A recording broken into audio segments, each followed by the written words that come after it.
Bonjour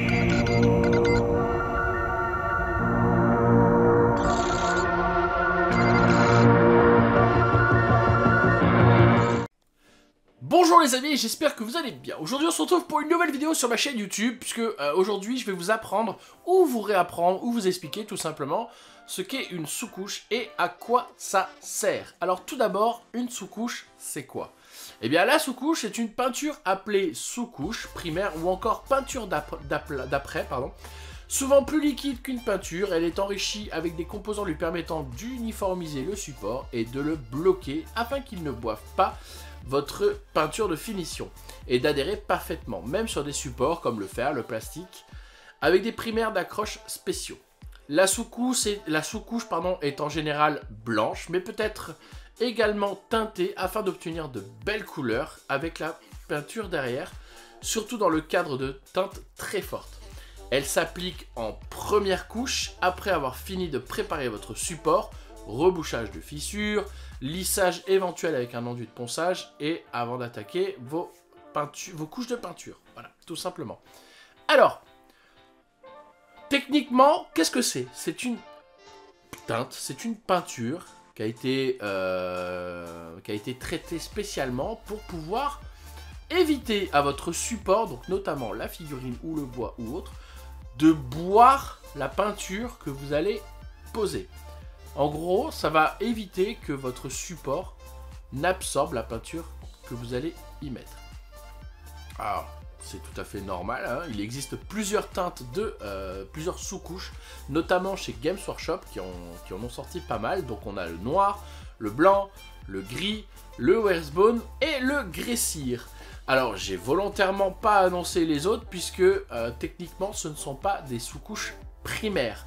Dans ces cas-là, on a le rouge, le bleu, le Nurgle, le vert cadien, et on en a d'autres également, le gold et le silver, qui ne sont pas des sous-couches primaires. Je le répète et j'assume ce que je dis, ce ne sont pas des sous-couches primaires. Voilà, ce sont tout simplement des sous-couches normales. Alors vous pouvez, c'est ce que j'ai expliqué d'ailleurs à un viewer, donc, notamment Gali, avec qui justement je l'ai pris sous mon aile pour la peinture, mais voilà. Techniquement, il est en train de peindre des Blood Angel. Et il était parti au début, il était parti sur une sous-couche rouge de base. Eh bien, on a travaillé ça. Il est parti sur une sous-couche noire, puis bombée en rouge. Et effectivement, son rouge en fait ressort beaucoup mieux puisqu'il est teinté noir dessous. Et c'est beaucoup plus propre à ce niveau-là. Donc, on va aller voir ensemble. Je vais vous montrer vite fait comment ça se passe. Et on va aller voir ensemble. Allez, c'est parti. Donc comme vous pouvez le voir, nous sommes en extérieur, parce que c'est toujours important en fait de sous-coucher en extérieur. Donc gants pour pouvoir vous protéger la main. Et bon là je suis en extérieur, du coup je mets pas de masque, mais normalement un masque, obligatoirement. Donc on va sous-coucher le Dreadnought en noir, pas de pré-ombrage sur celui-là, je vous expliquerai après. Mais voilà, c'est mon Dreadnought Black Templar. Donc on va le sous-coucher en noir, et c'est parti. Voilà, la sous-couche est faite, maintenant il n'y a plus qu'à attendre le séchage.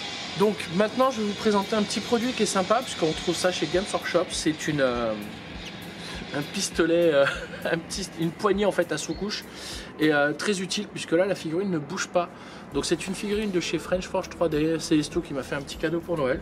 Donc une guerrière viking. On va la sous-coucher en noir, et puis sur celle-là par contre on fera du pré-ombrage, donc on le fera à l'aérographe. Je vous explique après comment ça se passe. Allez, c'est parti. Donc voilà, l'important c'est d'avoir vraiment toutes les parties bien sous-couchées, en noir ou autre, hein, peu importe la sous-couche, mais voilà, le plus important c'est ça, c'est d'avoir toutes les parties sous-couchées en noir. Maintenant on se retrouve au bureau, allez c'est parti. Alors maintenant que mes figurines sont sous-couchées, on va voir ensemble et on va expliquer un peu maintenant le pré-ombrage. Alors le pré-ombrage, excusez-moi 2 minutes, voilà. Alors le pré-ombrage c'est quoi? Donc tout simplement en fait le pré-ombrage ça consiste au passage d'une couche de peinture claire à des endroits précis de votre maquette, et en gros cette couche éclaircira par la suite donc la couche de base et vous permettra de mettre en relief les kits figurés, donc pour figurer l'usure, le vieillissement des pièces et l'aspect naturel d'une pièce. En gros, excusez-moi, j'ai la moustache qui me démange. En gros, le pré-ombrage, ça va vous permettre d'éclairer votre figurine comme si elle était baignée par le soleil, ce qui vous permettra de voir les zones d'éclaircissement et également de voir les zones à assombrir. Si vous ne pouvez pas faire, si vous n'avez pas le matériel pour faire un pré-ombrage, c'est pas grave. Moi je le fais à l'aéro, mais vous pouvez tout à fait le faire à la bombe. Ça sera pas aussi précis qu'à l'aéro, parce que moi en fait à l'aéro je vais pouvoir mettre des points d'éclaircissement plus prononcés, par exemple sur le visage, sur la peau, pour pouvoir avoir une couche de base claire, parce que c'est une peau tout simplement.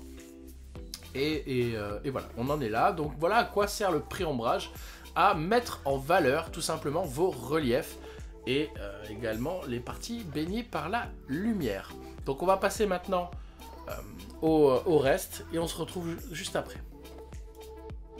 Donc comme vous avez pu le voir, j'ai sous-couché donc mon Dreadnought pour pouvoir après le baser et travailler mon noir dessus. Bon, ça sera le sujet d'une autre vidéo, le noir, hein. Je pense que ça sera une vidéo exclusive au Patreon.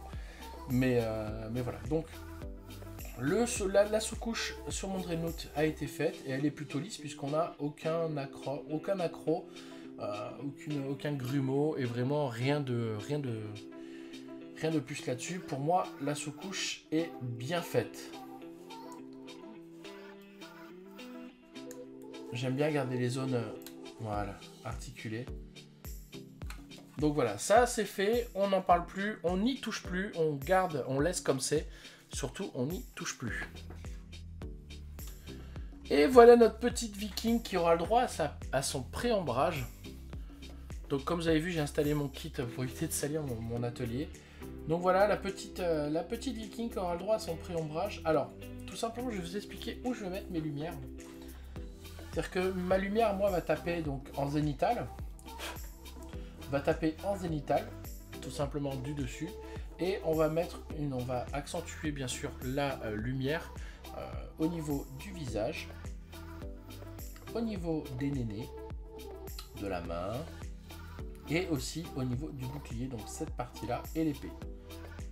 Quoique tout sera fait au NMM. Donc non, juste le visage et la peau, tout simplement.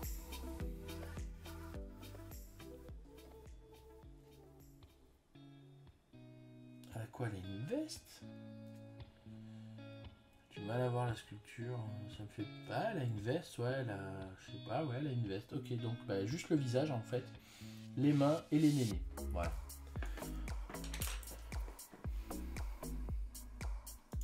Allez, ma préparation est prête, donc je suis parti sur du blanc, hein, rien de plus.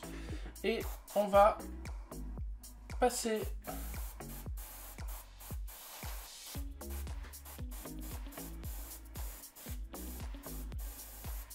mon pré-ombrage.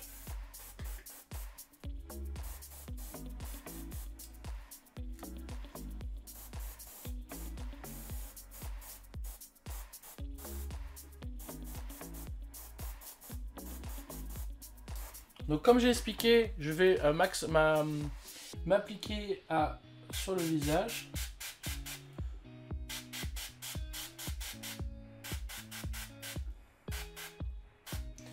Et les mains.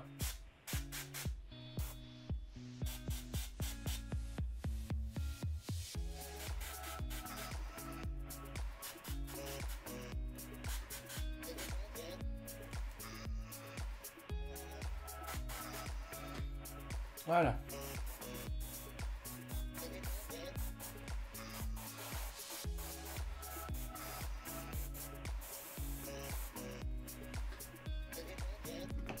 Et voilà, messieurs, dames, notre pré-ombrage est terminé. Donc on voit bien qu'on a plus de lumière sur le dessus que sur le dessous. Voilà. Donc on a nos parties éclairées le plus et les parties claires. Donc la peau, par exemple, qui sera le plus. Et on a... Pardon. Et on a donc une partie du bouclier qui est également éclairée. Peut-être pas assez à mon goût.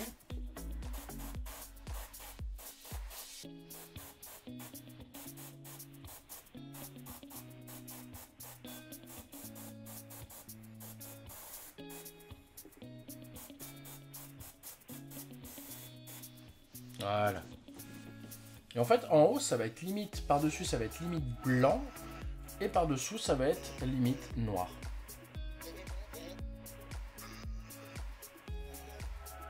Donc voilà le pré-ombrage, un bon pré-ombrage qui va nous permettre de voir un peu tous les différents volumes. Voilà.